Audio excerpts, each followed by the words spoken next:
پیارے بچوں السلام علیکم۔ امید ہے کہ آپ سب خیریت سے ہوں گے۔ پیارے بچوں آج ہم واحد جمع پڑھنے جا رہے ہیں۔ تو پیارے بچوں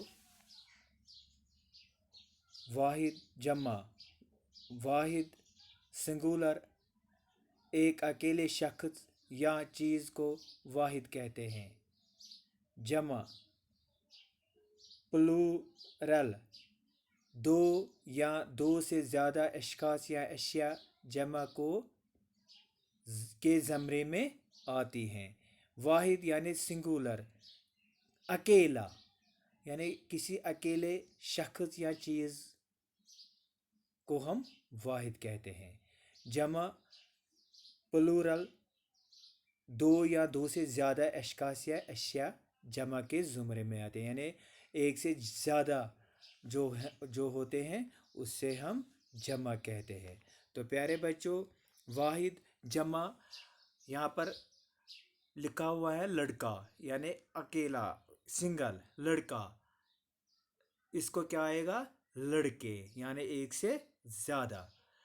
تو دوسرا یہاں پر لکھا ہوا ہے لڑکی، تو اس میں کیا آئے گا؟ لڑکیاں، یعنی ایک سے زیادہ لڑکیاں۔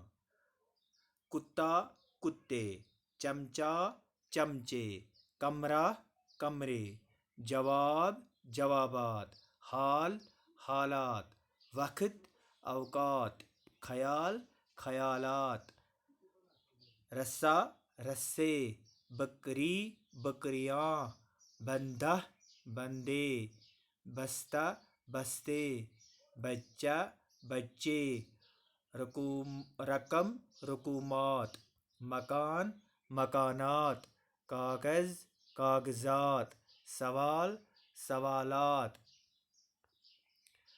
اخبار، اخبارات، باغ، باغات، نقشہ، نقشہ، نقشہ جات، حرکت، حرکات، حرکت، حرکات، اثر، اثرات، مکان، مکانات، مقام، مقامات، آیت، آیات۔ تو پیارے بچوں آج ہم نے یہ واحد جمع جتنے بھی پڑھے ہیں، تو آپ یہ سب جو واحد جمع میں نے آپ کو آج پڑھائے ہیں یہ اپنے اپنے کاپی پر لکھنا اور ساتھ میں یاد بھی کرنا۔ تو پیارے بچوں آج اتنا ہی، تو انشاءاللہ کل ہم اس سے آگے پڑھیں گے۔ تو جتنے بھی میں نے آپ کو آج یہ پڑھائے ہیں واحد جمع، یہ آپ زبانی یاد کرنا۔ شکریہ۔